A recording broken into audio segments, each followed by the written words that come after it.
Welcome to Khan's Crop Academy. Good morning, student. Hi, we are going to learn Crop Science Standard 12, Paper First, Unit number 4, Kharif Oilseed Crop. Kharif Oilseed Crop. In Kharif Oilseed Crop, cultivation of sunflower crop. Cultivation of sunflower crop.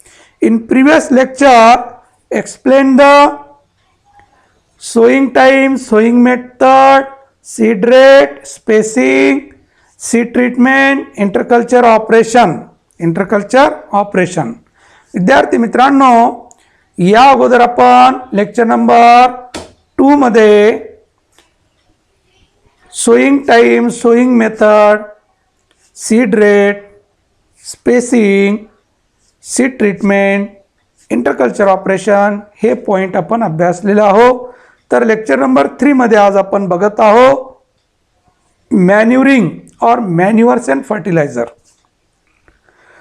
Apply 5 to 10 tons of FIM per hectare at the time of land preparation. सूर्यफूल या पिकाला पेरणी करण्या अगोदर म्हणजे पूर्व मशागत करते वेळेस 5 ते 10 टन एवढं शेणखत टाकणं आवश्यक आहे. म्हणजे 10 ते 20 गाड्या शेणखताच्या प्रति हेक्टरी देणं आवश्यक आहे. आणि हे सूर्यफूल खादाड पीक आहे, फास्ट ग्रोइंग आहे. यासाठी जे रासायनिक खते आहेत हे जास्त प्रमाणामध्ये देणंही आवश्यक आहे. आणि ते कोरडवाहू आणि ओलिता खालील यावर अवलंबून आहे. For rainfed crop apply 40 kg nitrogen, 30 kg phosphorus, 30 kg potash per hectare. All these dose should be applied at the time of sowing. तर जे कोरडवाहू सूर्यफूल असतं त्याला एकदाच दिलं तर चालतं.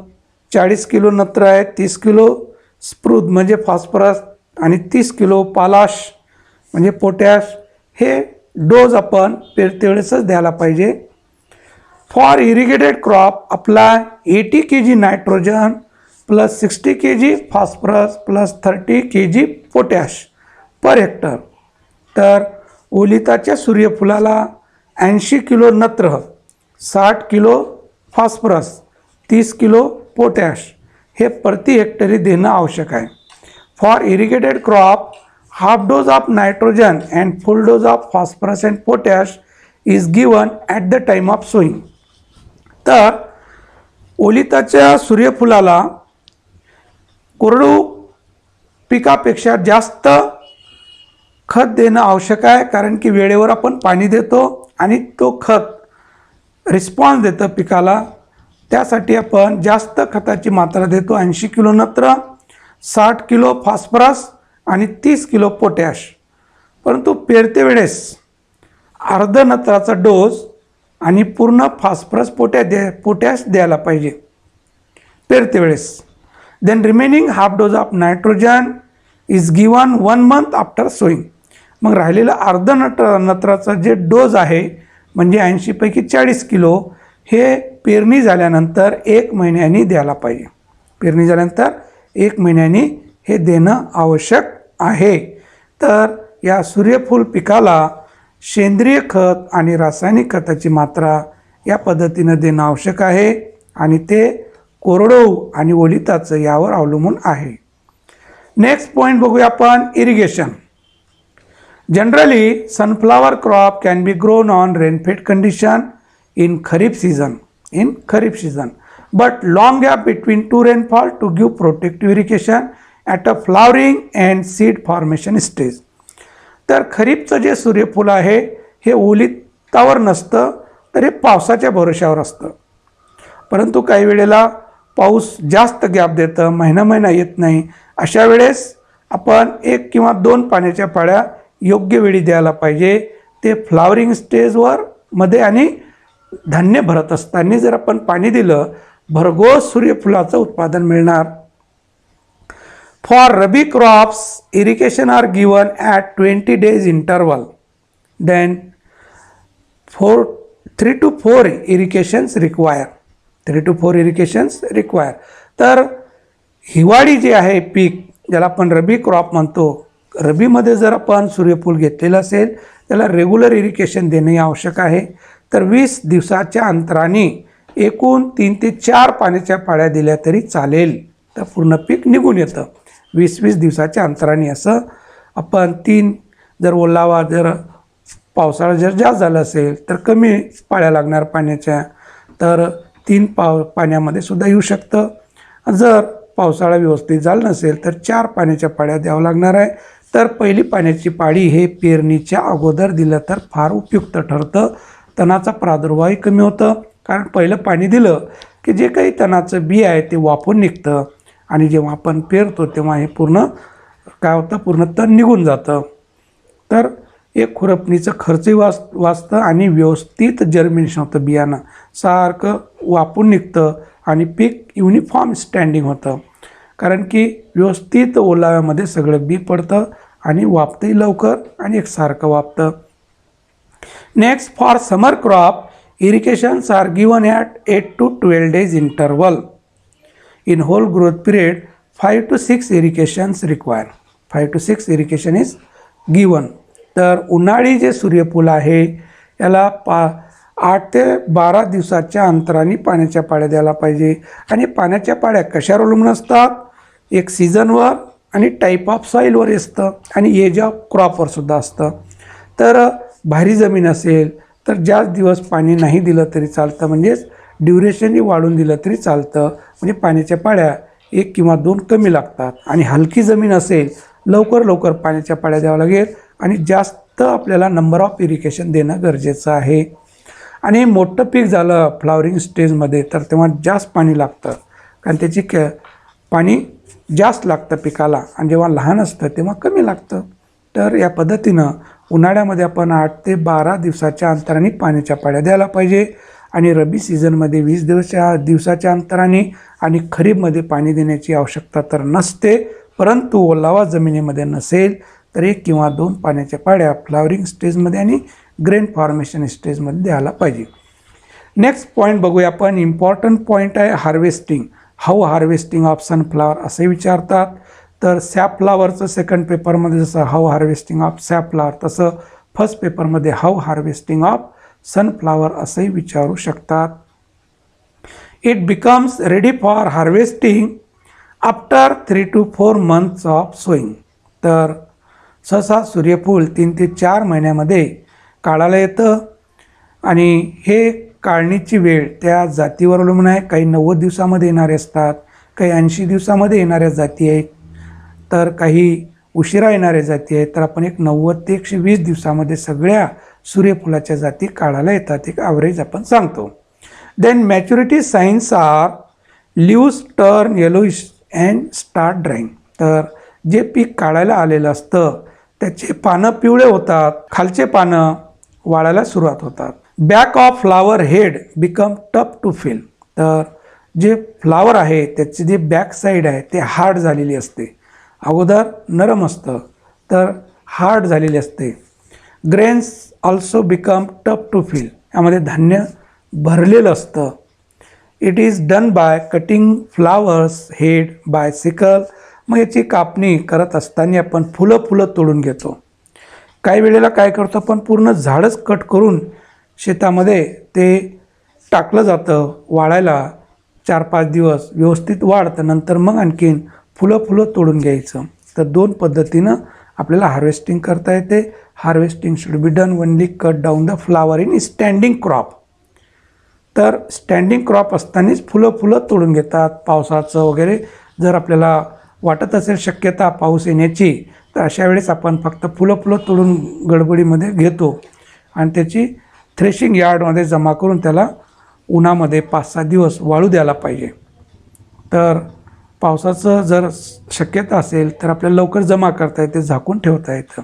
पूर्ण शेतामध्ये जर असेल तर आपलं नुकसान होणार, यासाठी फक्त एअरहेड, फक्त कंच म्हणजे फुलं तोडून घेतात. दुसरं आहे crop can be cut down at a ground level and then it can be left into the field then 3 to 4 days for dried and then after it can be remove out the earhead from the harvested plant. जे harvested केलेले plant आहेत त्यांचं फुलं तोडून घेतो. तर ही एक पद्धत आहे, कारण की शेतामध्ये व्यवस्थित पूर्ण शेतामध्ये असेल तर व्यवस्थित वाळणार, लवकर वाळणार. तर याही पद्धतीने आपल्याला हार्वेस्टिंग करता येतं. The harvested flower head carried into threshing yard. मग जे हार्वेस्टेड झालेले फुलं आहेत ते आपल्याला थ्रेशिंग यार्डमध्ये जमा करून त्याला नंतर थ्रेशिंग करता येतं. तर हे रेड असतं. तर हे मॅच्युअर झालेलं आहे, पूर्ण टप टू फिल झालेलं आहे धान्य. देन इन्फ्लोरन्स फॉल डाऊन, ते इन्फ्लोरन्स त्याचं गळून जातं आणि धान्य आपल्याला पूर्ण दिसतं त्या फ्लावरमधलं. आणि या फ्लावरच्या मागचं जे भाग आहे ते टफ होतं.